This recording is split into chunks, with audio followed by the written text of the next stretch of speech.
ছোট বাচ্চাদের প্যান্টের মাপ কিভাবে নিতে হয় দেখুন বন্ধুরা। প্রথমে আপনি এরকমভাবে কাপড়টি ফোল্ড করে দিবেন। তারপর আপনি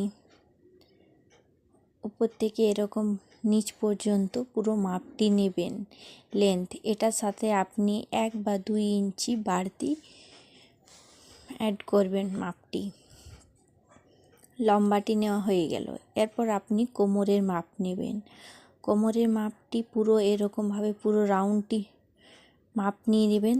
তার সাথে আপনি 2 অ্যাড করবেন। কোমরের সূত্রটা হচ্ছে কোমরের আপনার যা মাপ তাকে 4 দিয়ে ভাগ করতে হবে, আর 2 ইঞ্চি কিংবা 1 ইঞ্চি কিংবা 3 ইঞ্চি আপনি বাড়তি রাখতে পারেন। দেখুন আমি সূত্রটি লিখে দিয়েছি। এরকমভাবে আপনি কোমরের মাপটি নেবেন।